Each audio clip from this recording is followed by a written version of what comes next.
Pada jam kedua ini kita akan membahas soal-soal berkaitan dengan mata pelajaran kimia. Bersama saya Ariel Furkan Aswar selama 45 menit ke depan.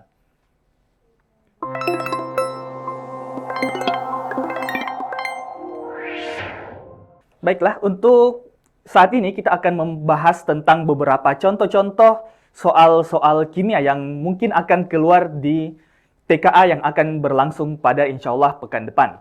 Nah, sekarang kita akan langsung saja masuk ke soal-soalnya. Sekali lagi, kalau saya yang membahas soal ini, kita akan membahas soalnya secara over-explain ya. Jadi kita akan bahas secara lebih panjang, lebih mendetail, dan kita juga akan lihat take away materi apa saja yang akan kita tarik dari setiap soal, supaya kalau misalnya keluar soal itu, materi apa yang akan kita gunakan untuk menjawab tipe-tipe soal yang bersangkutan. Baiklah, kalau begitu kita langsung mulai saja pada soal yang pertama. Baiklah, kita mulai dengan soal yang pertama, kita langsung disambut dengan soal kesetimbangan kimia. Nah, untuk teman-teman yang mungkin mengalami gangguan jaringan sehingga mungkin tampilannya blur atau semacamnya, di kolom chat kakak admin sudah mengirimkan file yang sama untuk PPT yang kami tampilkan ini. Sehingga teman-teman bisa langsung lihat di filenya untuk soal-soalnya. Dan silahkan didengarkan dan disimak pembahasan untuk soal-soal pada kesempatan kali ini. Baiklah, kita langsung saja masuk ke soal yang pertama. Kita langsung disambut dengan soal kesetimbangan kimia. Soal kesetimbangan kimia ini adalah soal untuk kurang lebih materi kelas 11 SMA ya. Nah, apa yang kita lihat di sini, kita mendapatkan sebuah reaksi yang sudah setara dengan diketahui nilai entalpinya.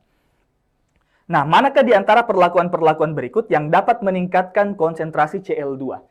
Nah, jadi dari reaksi ini kita melihat bahwasanya ada HCl direaksikan dengan O2 sehingga menjadi Cl2 ditambah dengan H2O. Yang ditanyakan adalah bagaimana caranya kita meningkatkan jumlah Cl2 yang dihasilkan.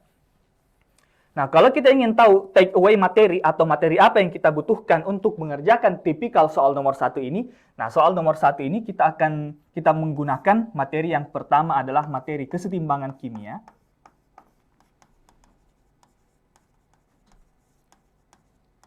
Secara umum ya, kesetimbangan kimia secara umum. Kemudian khususnya pada bagian kesetimbangan kimia yaitu pergeseran kesetimbangan ya.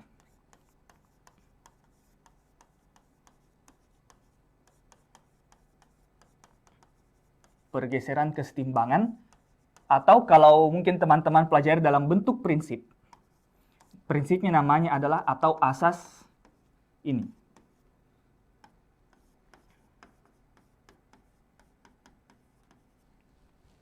Nah, kita akan menggunakan prinsip atau asas Le Chatelier. Apa itu asas Le Chatelier? Asas Le Chatelier ini adalah suatu prinsip yang mengatur apa yang terjadi pada proses kesetimbangan ketika kita berikan perlakuan tertentu. Ya, jadi kita berikan perlakuan tertentu, ada 5 perlakuan pada soal di atas, dan kita akan melihat yang mana saja yang dapat mempengaruhi kesetimbangan. Nah, apakah kesetimbangannya akan berlangsung ke kanan atau miring ke sebelah kiri. Oke, jadi apa saja yang dibahas dalam asas Le Chatelier? Nah, kurang lebih seperti yang ada dalam opsi ini, kelima-limanya ini dibahas dalam asas Le Chatelier. Yang pertama masalah penambahan konsentrasi, penambahan atau pengurangan konsentrasi, kemudian masalah volume, dan kemudian masalah tekanan, masalah suhu, dan terakhir adalah masalah katalis.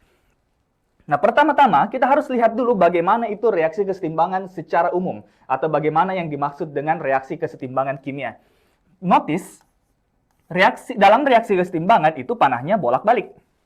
Ya, perhatikan tanda panahnya ini, tanda panahnya bolak-balik. Nah, karena tanda panahnya bolak-balik, ini berarti bahwasanya terjadi reaksi ke sebelah kanan dan terjadi juga reaksi ke sebelah kiri. Nah, jadi dari asas Le Chatelier ini, kita akan melihat apakah reaksinya sebentar akan miring atau mengarah cenderung ke sebelah kanan atau cenderung ke sebelah kiri. Kalau reaksinya cenderung ke sebelah kanan, berarti yang sebelah kanan Cl2 dan H2O ini semakin banyak. Kalau misalnya reaksinya ke sebelah kanan. Dan kalau misalnya ke sebelah kiri, maka yang lebih banyak adalah HCl dengan O2. Nah, seperti itu prinsip dari kesetimbangan kimia. Nah, kira-kira apa yang mempengaruhi sampai lebih banyak di sebelah kiri dan lebih banyak di sebelah kanan? Nah, pengaruh pertama sesuai dengan opsi A, menambahkan H2O ke dalam reaksi. Atau kita sebutkan saja ini sebagai penambahan konsentrasi.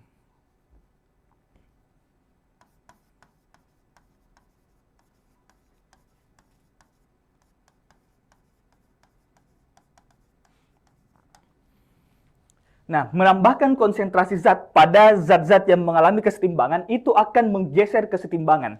Nah, kesetimbangannya akan bergeser ke arah berlawanan. Maksudnya bagaimana? Maksudnya bagaimana bergesernya ke arah yang berlawanan? Jadi contoh, ditambahkan H2O ke dalam reaksi. Nah, jadi kita akan menambahkan H2O ke dalam reaksi ini, maka reaksinya akan bergeser ke arah sebelahnya. Jadi kalau H2O ditambahkan, maka akan bergeser ke arah sebelah kiri. Nah, jadi bergeser ke arah berlawanan. Jadi kalau misalnya ditambahkan di sebelah kanan, maka bergesernya ke arah kiri. Begitu pula sebaliknya. Kalau misalnya contohnya kita menggunakan HCl, ya, kita tambahkan HCl, maka reaksi ini akan bergeser ke arah sebelah kanan. Seperti itu ya. Jadi kalau kita tambahkan di kiri, gesernya ke kanan. Kalau kita tambahkan di sebelah kanan, maka akan bergeser ke arah sebelah kiri. Nah, jadi itu yang dimaksud dengan apa yang terjadi kalau misalnya kita tambahkan konsentrasi ke salah satu spesi atau salah satu bagian dalam reaksi kesetimbangan, akan mengarah ke arah yang berlawanan. Nah, jadi kalau kita tambahkan H2O, maka reaksi akan bergeser ke arah sebelah kiri, karena H2O-nya ada di sebelah kanan ya. H2O-nya di kanan, maka reaksinya akan bergeser ke kiri. Nah, pertanyaannya adalah, yang mana yang bisa meningkatkan konsentrasi Cl2? Yang mana yang bisa meningkatkan konsentrasi Cl2? Nah, bagaimana caranya meningkatkan konsentrasi Cl2? Maka kita harus arahkan reaksinya ke sebelah kanan. Nah, jadi konsentrasi Cl2 itu kan ada di sebelah kanannya tanda panah. Sebelah kanan. Nah, jadi kita harus geser reaksinya ke kanan. Kalau kita tambahkan H2O, maka reaksinya bergeser ke arah kiri. Nah, jadi jawabannya bukan A ya. Jawabannya bukan A, karena kalau kita tambahkan H2O, reaksinya bergeser ke arah kiri. Nah, jadi ingat, take away materinya di sini adalah kalau kita menambahkan konsentrasi, maka akan bergeser ke arah yang berlawanan. Nah, bisa juga, andaikan misalnya ada keluar soal, pengurangan konsentrasi. Jadi ada lawan dari penambahannya, jadi pengurangan konsentrasi.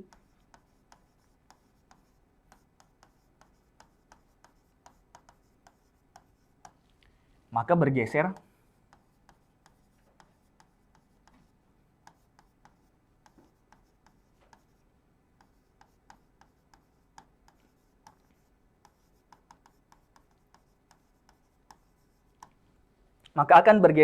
ke arah bagian yang dikurangi, spesi ini ya. Atau bergeser ke arah zat yang dikurangi, kita katakan saja zat. Nah, jadi contoh misalnya kita kurangi H2O-nya, maka akan bergeser ke arah H2O. Nah, jadi kalau penambahan, maka akan bergeser ke arah berlawanan. Kalau pengurangan, maka akan bergeser ke arah zat yang dikurangi. Kalau H2O-nya ditambahkan, gesernya ke kiri. Kalau H2O-nya dikurangi, maka gesernya ke arah kanan. Nah, jadi ini adalah efek penambahan konsentrasi terhadap pergeseran kesetimbangan menurut asas Le Chatelier. Oke, jadi jawabannya bukan alfa. Nah, sekali lagi karena banyak aspek yang perlu dibahas untuk soal ini, jadi kita mungkin bahas secara perlahan-lahan ya.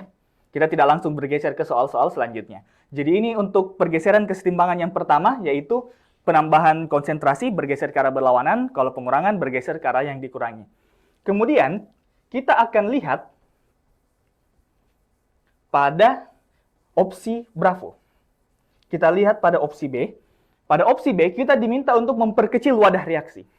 Nah, kalau kita ingin memperkecil wadah reaksi, maka ini ada kaitannya dengan volume. Volume wadah.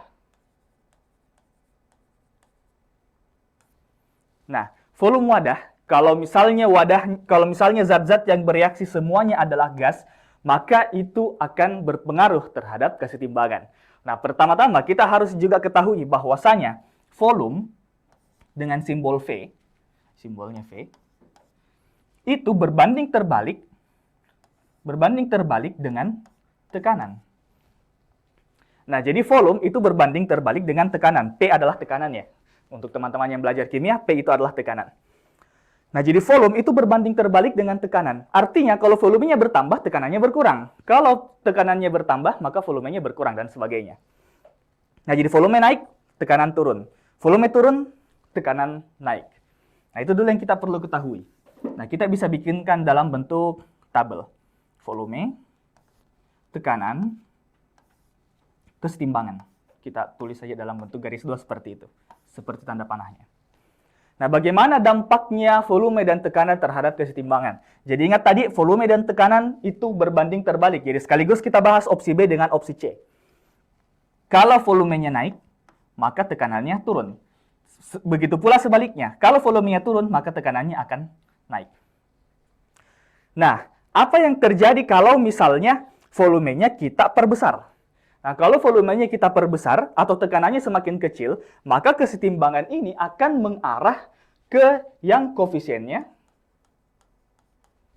Nah, jadi yang kita perlu perhatikan adalah koefisien reaksi ya. Kita perhatikan koefisien reaksi, perhatikan baik-baik koefisiennya semua ini.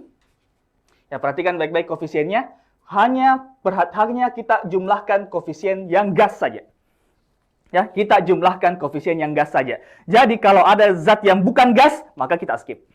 Kalau misalnya ada liquid di sini atau ada aqui atau ada solid, maka kita skip saja. Kita jumlahkan yang gas saja ya. Jadi kita lihat di sebelah kiri, ini jumlahnya adalah 5, sedangkan di sebelah kanan jumlahnya adalah 4. Kembali ke asas Le Chatelier, kalau volumenya kita perbesar, maka akan mengarah ke yang jumlah koefisiennya lebih besar. Nah, kalau volumenya diperbesar atau tekanannya diperkecil, maka kesetimbangan akan lari ke arah yang koefisiennya lebih besar. Dan kalau misalnya tekanannya diperbesar atau volumenya diperkecil, maka akan mengarah ke yang koefisiennya lebih kecil ya. Nah, seperti itu. Jadi langsung saja kita lihat memperkecil wadah reaksi. Kalau memperkecil wadah reaksi, maka tentu saja tekanannya akan kita perbesar. Nah, kalau tekanannya diperbesar, maka tentu saja akan mengarah ke yang arah koefisiennya lebih kecil. Nah, kalau wadahnya diperkecil, maka tentu saja akan lari ke yang koefisiennya lebih kecil. Kita jumlahkan saja koefisiennya semua ini ya. Kita jumlahkan koefisiennya. Nah, kalau kita jumlahkan koefisiennya, di sebelah kiri koefisiennya adalah 5. Ingat, jumlahkan yang gas saja. Dan yang di sebelah kanan, koefisiennya adalah 4. Jadi kalau kita perkecil wadah reaksinya atau kita perkecil memperbesar tekanannya, ya kita perbesar tekanannya, maka akan mengarah ke koefisien yang lebih kecil. Maka yang mana koefisien lebih kecil? Di sebelah kanan ya. Di sebelah kanan. Nah, sekaligus kita bisa bahas yang opsi Charlie. Jadi B ini ke sebelah kanan. Opsi Charlie, mengurangi tekanan reaksi. Kalau kita mengurangi tekanan, itu sama artinya dengan memperbesar volume, maka akan mengarah ke yang koefisiennya lebih besar. Maka tentu saja akan mengarah ke sebelah kiri. Nah, jadi ini bagian kedua dari asas Le Chatelier ya. Ingat, kalau volume diperbesar, artinya sama dengan tekanan kita perkecil. Dan seperti itu sesuai dengan hukum gas ideal ya, atau hukum gas sempurna. Kalau tekanan diperbesar, artinya volume diperkecil akan mengarah ke koefisien yang kecil. Kalau volume diperbesar, tekanan diperkecil akan mengarah ke koefisien yang lebih besar. Ika, bagaimana kalau koefisiennya sama? Maka tidak berpengaruh kepada kesetimbangan. Jadi kalau koefisiennya sama, tidak ada pengaruhnya terhadap kesetimbangan. Kesetimbangannya tidak ke kiri, tidak ke kanan. Tetap ya, tidak ke kiri maupun tidak ke kanan. Itu kalau koefisiennya sama. Tapi kalau koefisiennya tidak sama, silakan ikuti aturan yang di atas ya. Oke, jadi itu untuk yang B dengan yang C. Jadi kita sambil belajar juga, kita sambil ingat-ingat kembali materinya kita yang dulu ya, materi teman-teman yang kelas 11 untuk asas Le Chatelier ini. Jadi ya itu mungkin kenapa materi kita mungkin yang untuk kalau saya ya agak lambat sedikit. Oke, kita lanjut di opsi delta. Oke, jadi kita tadi sudah dapat ya, karena yang kita minta tadi ini yang kita geser ke sebelah kanan ya, berarti jawabannya adalah bravo. Tapi kita lihat lagi untuk opsi D dan opsi E, apa pengaruhnya terhadap reaksi. Suhu reaksi. Menaikkan suhu reaksi, suhu ini berkaitan dengan entalpi reaksi. Yang mananya itu dibilang entalpi? Entalpi itu delta H. Ada delta H di soal? Ada. Ya, ada delta H di soal. Nah, delta H ini juga berpengaruh kepada kesetimbangan. Nah, entalpi itu ada dua jenis ya. Entalpi ada dua jenis. Ada entalpi positif, delta H positif, atau kita sebut sebagai endoterm. Ada juga delta H yang negatif.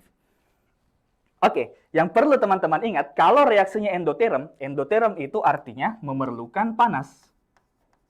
Reaksi ini perlu panas. Membutuhkan panas atau perlu dinaikkan suhunya reaksinya. Itu kalau reaksinya endoterm.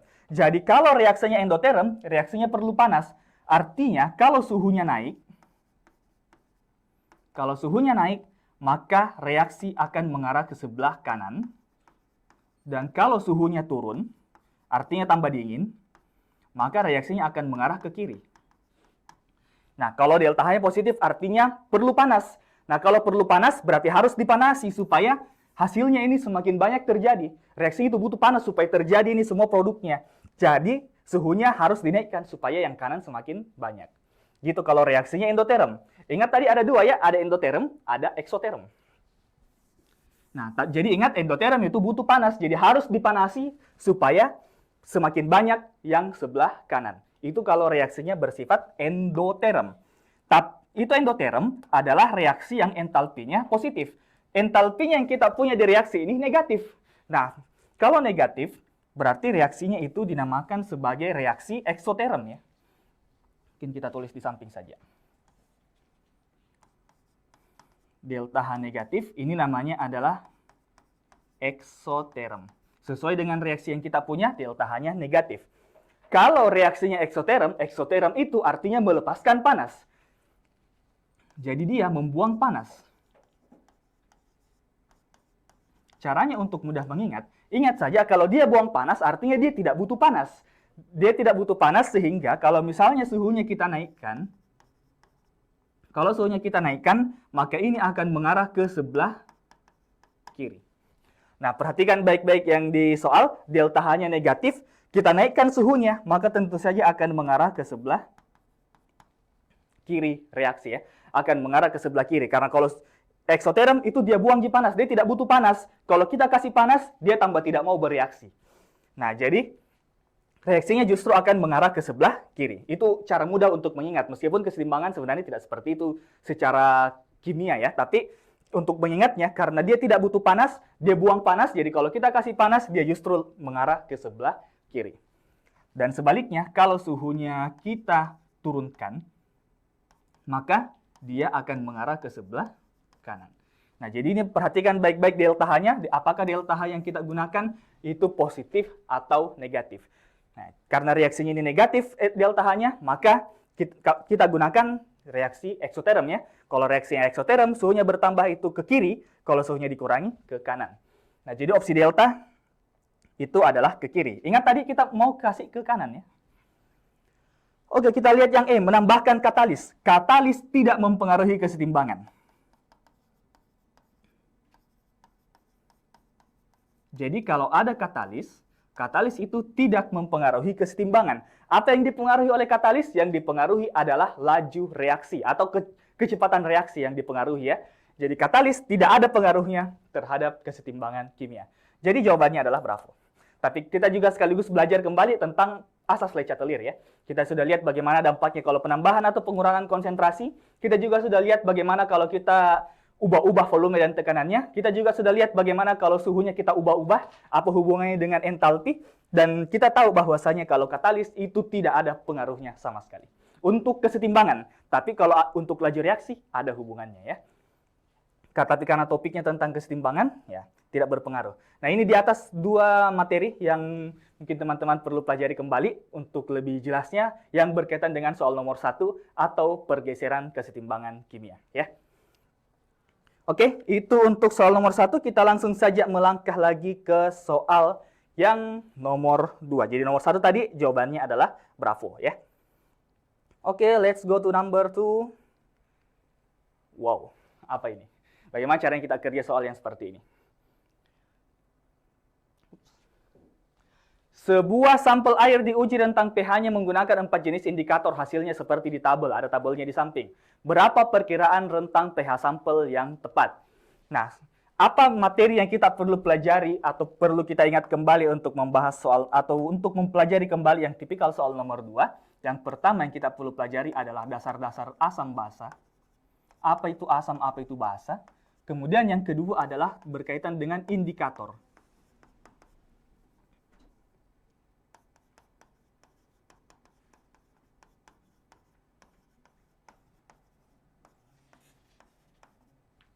Indikator asam basa. Nah, jadi indikator asam basa inilah yang akan kita gunakan untuk menjawab soal nomor 2. Tapi apa itu indikator asam basa? Indikator asam basa itu adalah indikator yang menunjukkan, oh ini basa, ini asam. Tapi bagaimana caranya ditunjukkan? Apakah dia ngomong? Tidak, dia tidak ngomong. Tapi dia menunjukkan melalui warna.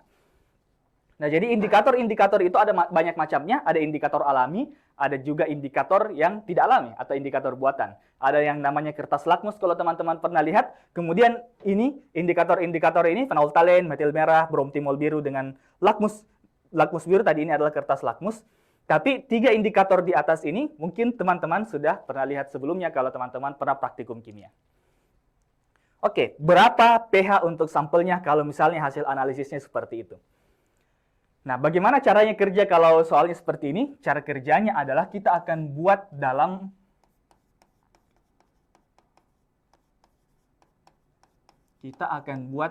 garis bilangan. Teman-teman selalu dilihat garis bilangan kalau kerja soal matematika. Nah, jadi kita akan langsung gunakan garis bilangan untuk melihat berapa pH-nya berdasarkan semua data yang diberikan di atas. Oke, pertama-tama kita mulai dari yang paling gampang dulu ya. Kita mulai dari yang paling gampang, yaitu lakmus biru. Nah, kertas lakmus biru khususnya, lakmus biru itu akan menjadi merah dalam asam dan tetap biru kalau larutannya netral atau basa. Jadi sifatnya asam itu, semua lakmus akan jadi merah ya. Memerahkan kertas lakmus. Sedangkan kalau basa, itu akan membirukan ya. Membirukan. Wow, penggunaan bahasa yang lumayan juga ya, tapi anyway. Membirukan kertas lakmus. Jadi kalau lakmus merah di asam tetap merah, kalau lakmus biru di asam jadi merah. Jadi pokoknya semua lakmus di asam jadi merah, baik itu lakmus biru ataupun lakmus merah. Kalau di basa, itu akan membuat lakmus jadi warna biru. Jadi lakmus biru tetap biru, lakmus merah jadi biru. Nah, ini yang perlu diingat tentang asam dan basa. Asam itu lakmusnya semua jadi merah, basa itu semua lakmusnya jadi biru. Sekarang kita punya lakmus biru yang berubah jadi warna merah. Nah, jadi lakmus birunya jadi warna merah. Jadi dari sini kita bisa pastikan bahwasanya sampelnya pasti merupakan asam. Nah, itu. Jadi sampelnya pasti merupakan asam. Kenapa? Karena lakmus birunya berubah jadi warna merah. Kalau merah ke semua lakmusnya, berarti dia pasti adalah asam ya. Oke, berarti kita tahu bahwa sampel itu asam. Kenapa kita perlu tahu bahwa sampelnya asam? Supaya kita tahu bahwasanya pH-nya pasti lebih kecil daripada 7. Nah, karena pH-nya lebih kecil pasti daripada 7, maka opsi A bisa kita coret. Kenapa A kita coret? Karena ada opsi yang lebih dari 7. Ada angka yang lebih dari 7. Ada 8,0 di situ ya. Jadi kita coret saja untuk opsi A. Oke, jadi itu tadi tentang kertas lakmus. Terus yang 3 di atas ini, 3 indikator di atas, inilah yang akan kita gunakan garis bilangan. Jadi kalau ada rentang-rentang pH dan warnanya, kita akan gunakan garis bilangan. Kita hapus saja ini. Kita gunakan garis bilangan. Jadi kita tahu bahwasanya pH-nya berada di bawah 7. Nah, kita lihat indikator pertama, phenolphthalein atau PP. Kita bilang saja indikator PP. Indikator PP ini memiliki rentang pH yaitu 8 sampai 10. Di mana warnanya itu akan berubah dari bening. Bening itu di 8 ke bawah, kemudian merah magentanya itu akan berubah mulai dari 8 ke atas. Nah, jadi bening di bawah 8. Jadi di bawah 8 ini bening. Kemudian merahnya atau merah pinknya ya, saya sebut sebagai magenta, merah yang pink-pink ya. Itu merahnya akan, atau warna pink, itu akan berubah setelah memasuki pH 8,0 ya. Kita sebut saja pink. Untuk mungkin teman-teman laki-laki yang susah baca warna, ya. Warnanya adalah warna pink, tapi nama aslinya warnanya adalah warna magenta ya. Nah, jadi kalau misalnya warna pink berarti di atas 8,0, tapi ternyata warnanya warna bening. Oh, berarti pasti di bawah 8,0 ya. Pasti akan berada di bawah 8,0. Oke, selanjutnya. Bagaimana kalau metil merah ya? Nah, metil merah itu rentang warnanya mulai dari 4,4 sampai 6,2. Jadi di bawah 4,4 itu akan menjadi warna merah, dan di atas 6,2 itu akan menjadi warna kuning. Apa gabungan dari warna merah dan kuning? Gabungannya adalah warna jingga. Jadi di tengah sini warnanya adalah kurang lebih warna jingga. Nah, jadi kita pasang rentang pH antara 4,4, kita hapus saja ini. 4,4 dengan 6,2. Jauh-jauh sedikit, 6,2. Warnanya katanya warna jingga, berarti pasti ada di antara 4,4 dengan 6,2. Ya, berarti kurang lebih di rentang ini nilai pH-nya ya, di rentang antara 4,4 hingga 6,2. Nah, kita lihat bromtimol biru. Bromtimol biru itu di bawah 3,8 ini warnanya adalah warna kuning, warna yellow. Kemudian di atasnya 5,4 itu warnanya adalah warna blue atau warna biru. Dan ternyata warnanya warna biru. Nah, berarti warna biru itu berada di atas 5,4. Nah, jadi rentang pH-nya itu adalah rentang 5,4 sampai 6,2. Kita arsir saja bagian yang beririsan. Nah, berarti rentang pH-nya adalah 5,4 sampai dengan 6,2. Jadi kita lakukan timpa-timpa ya. Kita timpa-timpa saja rentang-rentang nilai pH-nya sesuai dengan warna-warna apa saja yang terdapat di dalam tabel-tabel ini ya. Jadi kalau ketemu tabel seperti ini nanti timpa-timpa saja warnanya ya. Warnanya kita timpa dari bening magenta, misalnya merah kuning, kemudian kuning biru. Kita lihat bagaimana rentangnya, apakah dia di atas rentang tertentu atau di bawah rentang tertentu atau berada pada rentang tersebut. Ya, jadi ini untuk soal nomor 2, kita gunakan saja garis bilangan untuk menjawab soal-soal yang berkaitan dengan indikator asam basa seperti ini. Oke, jadi itu untuk soal yang kedua. Kembali pelajari tentang asam basa dan tentang indikator-indikator asam basa. Oke, kita akan lanjut ke soal yang ketiga. Kita akan lihat bagaimana soal yang nomor 3. Oke. Nah, kalau teman-teman lihat di filenya tadi, mungkin bisa baca ini bacaan yang kecil. Ya, sengaja saya kasih kecil supaya banyak ruang untuk kita menulis, karena soalnya ini adalah soal hitungan ya. Soalnya soal hitungan yang barusan teman-teman pelajari di kelas 12, yaitu berkaitan dengan tekanan osmosis. Tekanan osmosis ini adalah materi sifat koligatif larutan.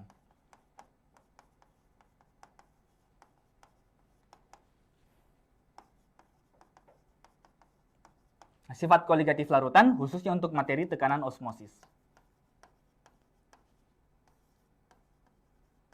Ingat, sifat koligatif larutan itu ada 4. Yang pertama, penurunan tekanan uap, kemudian yang kedua kenaikan titik didih, penurunan titik beku, dan terakhir adalah tekanan osmosis. Soal ini membahas tentang tekanan osmosis. Langsung saja, tekanan osmosis, supaya teman-teman ingat rumusnya, P itu sama dengan MRT dikali dengan I. M itu apa? M itu konsentrasi, sebentar kita bahas. R itu adalah konstanta, T adalah suhu, I adalah faktor Van Hoff. Nah, langsung saja kita lihat soalnya. Jadi ini rumusnya di atas, nah, jangan sampai lupa lagi. P sama dengan MRT kali dengan I. Larutan Na2SO4 MR-nya sekian, dibuat dengan melarutkan 1,42 gram padatan Na2SO4 ke dalam 500 ml air. Tekanan osmosis larutan ini pada suhu 27 derajat Celcius adalah titik-titik. R ini selalu diketahui. Jadi kalau misalnya nilai R-nya tidak diketahui, maka ya gunakan saja R sama dengan 0,082. Langsung itu ya, sudah fix. 0,082 ini satuannya liter ATM mol minus 1 Kelvin minus 1. Nah, di kimia kita gunakan R 0,082. Di fisika mungkin bukan, tergantung apa jenis satuannya. Tapi karena satuannya liter ATM per mol Kelvin, kita gunakan saja nilai R sama dengan 0,082. Oke, kita langsung kerjakan saja, kita tentukan apa yang diketahui. Kita lihat apa saja yang diketahui. Yang pertama, kita ketahui bahwasanya massa Na2SO4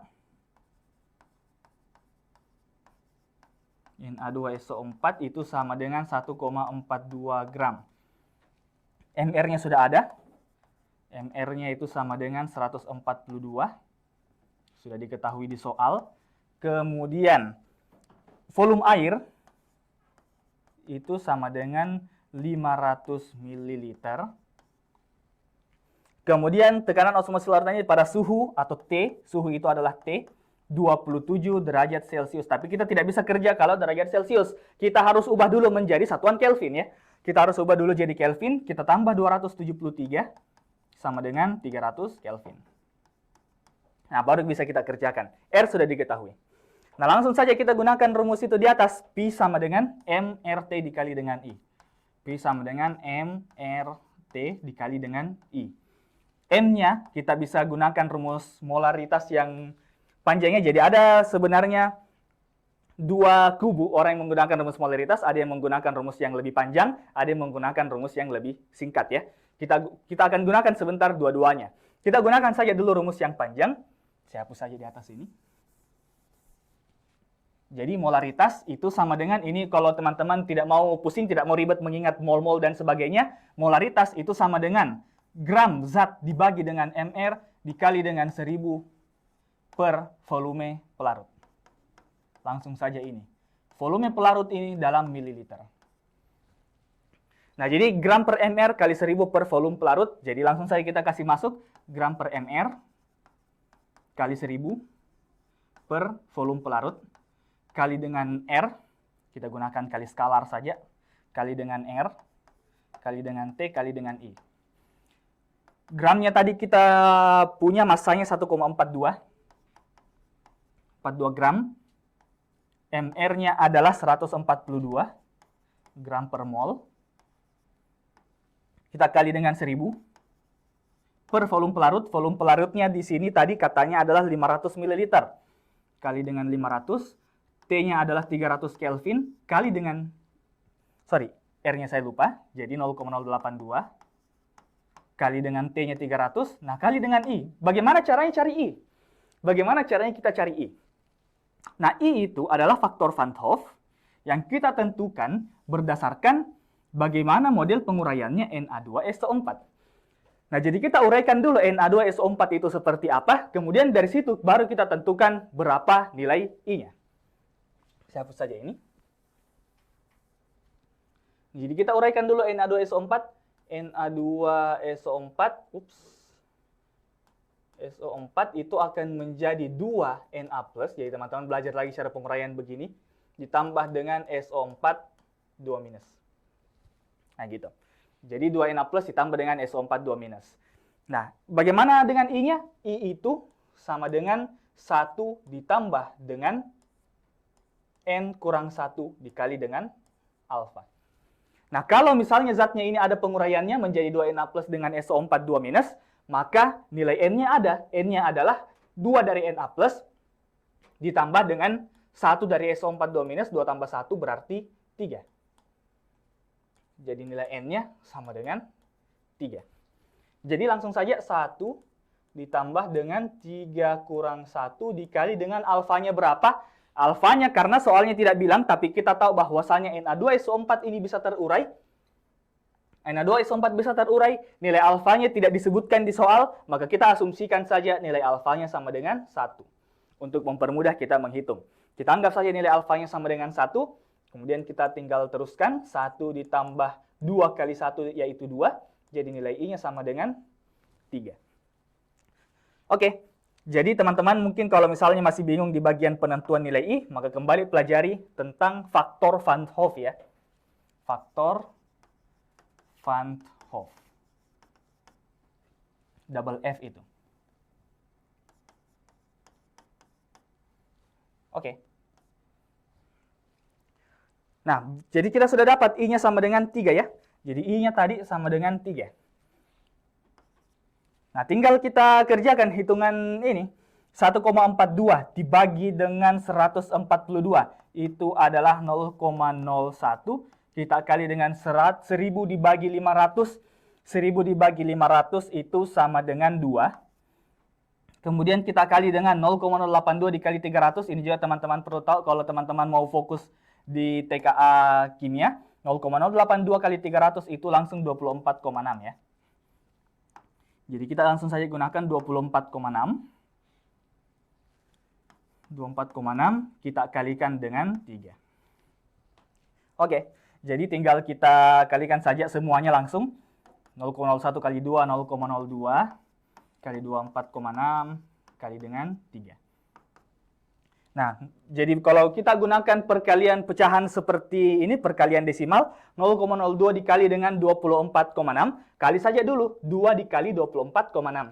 Nah, kita akan dapat 49,2 ya. 49,2.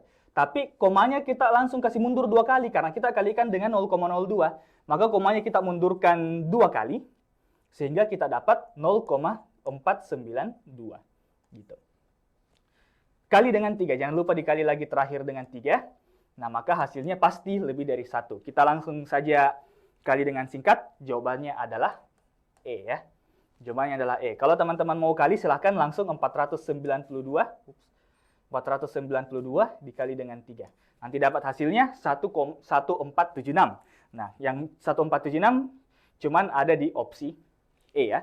Mungkin ada di opsi A, tapi karena kita sudah kali 3, jadi tidak mungkin opsi A. Nah, jadi jawabannya adalah E ya, 1,476 ATM. Jadi jangan terlalu banyak yang dihitung sampai habis ya. Kita perkirakan saja, oh nilainya ini pasti lebih dari 1. Maka jawabannya adalah E. 1,476 ATM. Satuan tekanan osmosis adalah ATM atau atmosfer. Nah, jadi ingat tadi yang berkaitan dengan tekanan osmosis, P sama dengan MRT dikali dengan I. Kembali pelajari tentang metode penentuan I atau cara menentukan faktor Van Hoff kalau mungkin teman-teman masih lupa. Nah, untuk teman-teman yang mungkin malas menggunakan rumus yang agak panjang ini, ada rumus agak panjang di atas untuk molaritas. Nah, teman-teman bisa gunakan ini, tapi 2 langkah ya, karena kita tentukan dulu jumlah molnya, baru kita tentukan konsentrasinya. Jadi mol, ingat yang pertama, mol itu sama dengan gram per mr, massa per mr. Kemudian konsentrasi adalah mol per volume. Volumenya dalam satuan liter. Nah, jadi ini bedanya ya, kalau kita gunakan yang ini, volumenya dalam satuan liter. Nanti hasilnya sama. Ya, hasilnya sama 1,476 ATM. Jadi ini lebih 2 langkah ya, dia menggunakan 2 langkah. Jadi tentukan dulu molnya, kemudian kita tentukan konsentrasinya dalam satuan molar. Jadi molnya dapat gram bagi mr, 1,42 bagi 142 dapat 0,01, kemudian bagi dengan volume, volumenya dalam liter. Jadi ubah ini menjadi 0,5 liter. Nah, seperti itu. Kalau mau gunakan rumus yang metode yang ini. Tapi dua-duanya metode benar, silahkan gunakan yang mana yang kalian suka. Mau gunakan yang ini atau mau gunakan yang panjang tadi, hasilnya akan tetap sama ya. Oke, itu untuk soal yang ketiga yang berkaitan tentang tekanan osmosis atau lebih umumnya tentang sifat koligatif larutan. Oke, kita lanjut ke soal selanjutnya. Jadi tadi soal nomor 3, jawabannya adalah error ya. Jawabannya adalah E. Kita lanjut ke soal nomor 4. Oke, soal nomor 4 tidak menghitung. Bukan soal hitungan, bukan soal rumus-rumus, tapi soal yang berkaitan tentang ini. Geometri dan kepolaran molekul. Nah, soal nomor 4, topik yang kita perlu pelajari adalah tentang ada teori namanya teori VSEPR. VSEPR yang berkaitan tentang geometri molekul.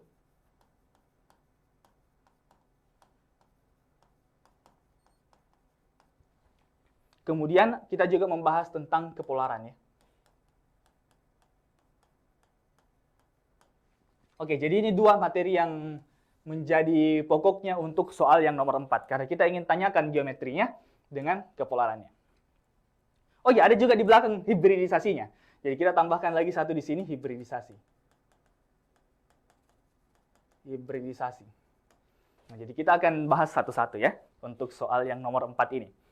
Molekul AsF4+, notice ada plusnya, tersusun atas atom-atom AS nomor atom 33 dan F nomor atom 9 sehingga membentuk geometri tertentu. Geometri dan kepolaran molekul ini serta hibridisasi atom AS adalah. Nah, jadi kita ditanyakan apa geometrinya, apa kepolarannya, dan apa hibridisasinya. Bagaimana caranya kita tentukan? Pertama, kita tentukan dulu geometrinya. Itu saja dulu geometrinya yang kita tentukan pertama ya. Nah, bagaimana caranya kita tentukan geometrinya? Pertama-tama, caranya tentukan geometri, pertama-tama, jadi kita tentukan geometri dulu ya. Cara menentukan geometri, pertama-tama kita konfigurasi dulu AS-nya. Jadi kita konfigurasi langsung saja atom pusat ya.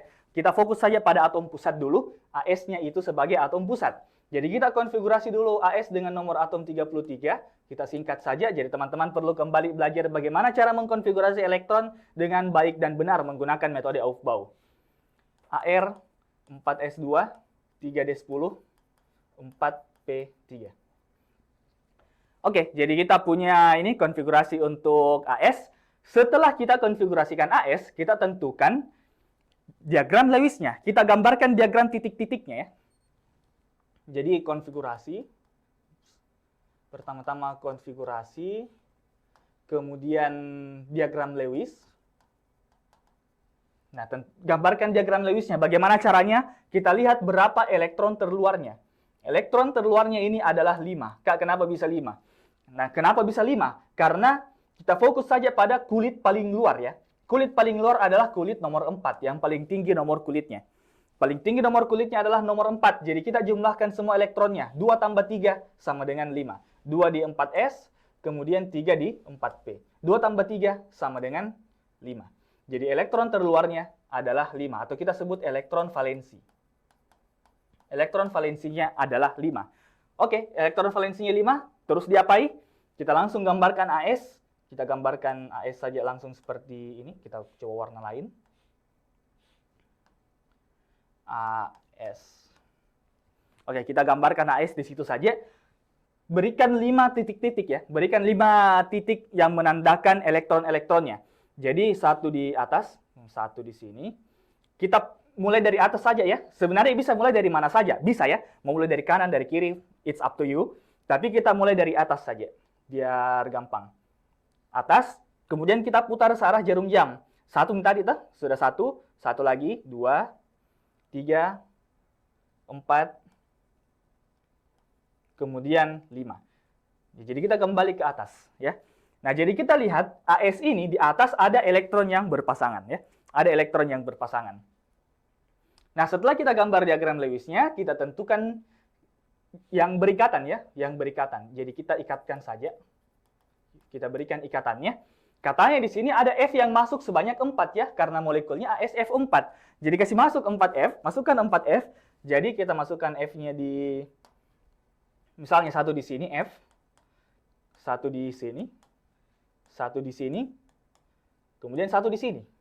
Oh ya, ngomong-ngomong, kalau teman-teman ingin menentukan bagaimana ikatan Lewis ini, bagaimana dalam diagram Lewis ini, ingat saja bahwasanya yang bisa berpasangan atau yang bisa berikatan itu hanya yang sendiri.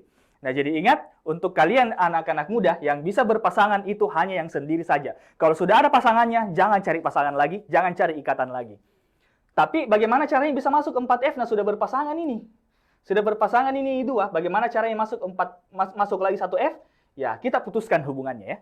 Kita putuskan ini elektronnya 2, kita kembangkan valensinya ya, kalau dalam istilah kimianya, kita kembangkan valensinya, sehingga ini pasangan elektronnya sudah tidak berpasangan lagi.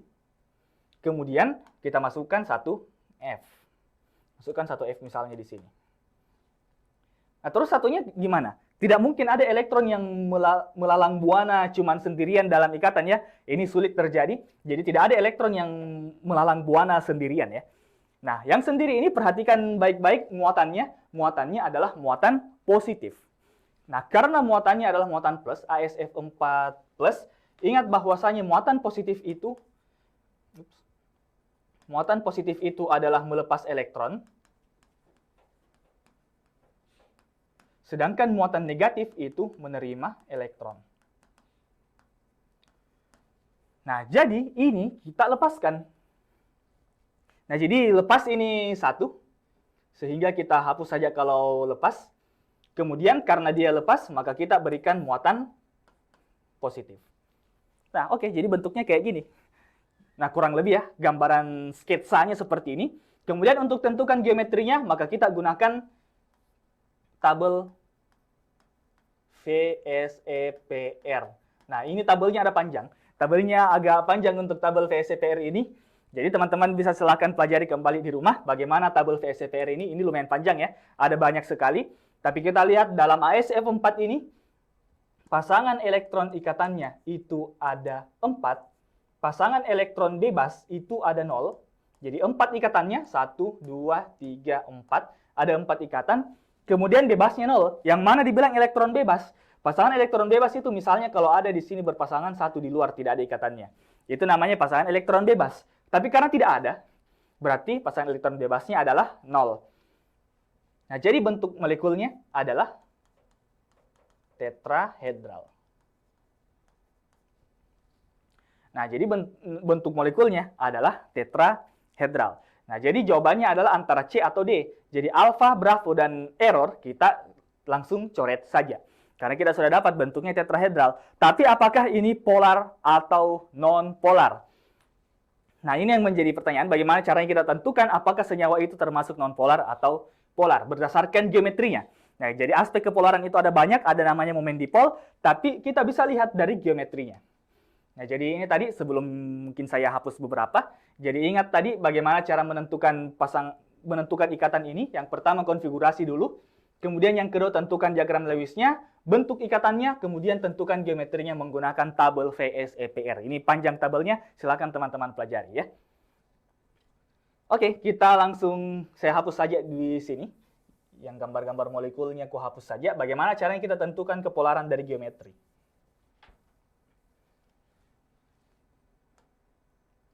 Nah, biasanya cara menentukan kepolaran dari geometri itu ini AS tadi.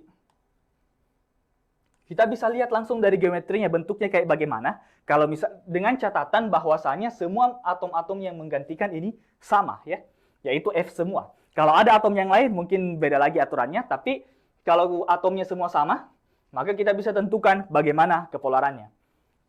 Kalau ada pasangan elektron bebas, itu sudah pasti adalah senyawa yang bersifat polar. Ini ada pasangan elektron bebas di atom pusat ya. Di atom pusat, ini langsung kita anggap sebagai senyawa yang bersifat polar. Artinya dia larut dalam air. Oke, jadi kalau ada pasangan elektron bebas di atom pusat, itu adalah senyawa yang bersifat polar. Ada kecualinya. Kecuali ada molekul yang bentuknya AX4E2. Kemudian ada juga yang bentuknya adalah AX2E3. Nah, jadi dua molekul ini merupakan, ini ada pasangan elektron bebasnya, ada E-nya. Oh ya, E ini melambangkan jumlah pasangan elektron bebas ya. Jadi E2 ini berarti 2 elektron bebasnya, 2 pasang ya. X-nya berarti ikatannya 4 ikatan, 2 elektron bebas. Atau geometrinya ini adalah, kalau kita tentukan geometrinya adalah segi 4 planar. Kemudian AX2E3 ini adalah linear ya. Nah, jadi dua ini ada PEB-nya di atom pusat, tapi dia bersifat non-polar ya. Jadi ingat, semua yang ada PEB-nya itu kita anggap sebagai senyawa yang polar, kecuali dua di bawah ini, AX4E2 dan AX2E3, segi 4 planar atau linear. Nah, tetrahedral tadi atau senyawa yang kita dapat itu, PEI-nya adalah 4, kemudian PEB-nya 0, jadi ikatannya adalah 4, jadi AX4, E-nya tidak ada, jadi AX4 saja, tidak ada pasangan elektron bebasnya, berarti senyawa itu bersifat non-polar ya. Senyawa itu bersifat non-polar. Jadi kita langsung saja jawabannya adalah C. Kak, bagaimana dengan hibridisasinya? Nah, jadi ingat tadi ini untuk kepolaran, bagaimana dengan hibridisasinya? Kita hapus saja lagi. Bagaimana dengan hibridisasinya? Kita kembali ke konfigurasi elektron, kita langsung lihat saja elektron pada kulit yang keempat. Jadi 4s dengan 4p. 4s itu bentuknya begini. Kemudian 4P itu ada 3. Kembali pelajari konfigurasi elektron dan bagaimana cara mengisi beginian. Kulit keempat itu ada D-nya, 4D, tapi tidak terisi, kosong ya. Kenapa bisa tadi pasangan elektronnya itu bisa kita pisahkan? Karena ada 4D yang masih kosong. Jadi kasih naik 4S-nya 1, kasih naik 1, seperti itu. Jadi kita kembangkan valensinya supaya kita bisa tentukan hibridisasinya. Kembangkan valensi ya. Kembangkan valensi. Sorry kalau tulisanku agak jelek. Kembangkan valensi. Berarti satunya tadi yang berpasangan naik ke 4D. Kemudian kita ikatkan 4F. Jadi satu di sini, satu di sini, satu di sini, satu di situ. Kemudian satunya kita lepas. Nah, satunya kita lepas, kemudian kita gabungkan semua yang kita gunakan dalam ikatan ini ya. Yang termasuk yang dilepas. Berarti kita dapat tetrahedral nonpolar dengan hibridisasi sp3d. Kenapa sp3d? Karena satu dari S, ada satu orbital dari S, 3 orbital dari P, dan 1 orbital dari D. Meskipun tadi kita sudah keluarkan. Tapi meskipun kita sudah keluarkan, tetap kita gunakan hibridisasinya. Meskipun kita keluarkan ya. Jadi tetrahedral nonpolar sp3d. Nah, jadi ini tadi 3 materi yang, bukan 3 ini, 4 ya. 4 materi yang kita perlu bahas, VSEPR dan geometri molekul, kemudian kepolaran, dan terakhir adalah hibridisasi untuk soal yang nomor 4.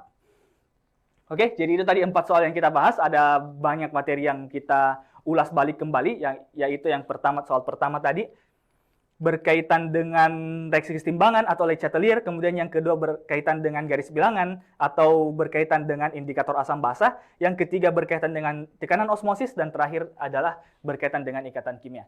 Oke, mungkin itu saja yang akan kita bahas. Untuk sisa soalnya mungkin teman-teman bisa kerjakan sendiri untuk latihan menuju TKA. Terima kasih. Assalamualaikum warahmatullahi wabarakatuh dan selamat pagi.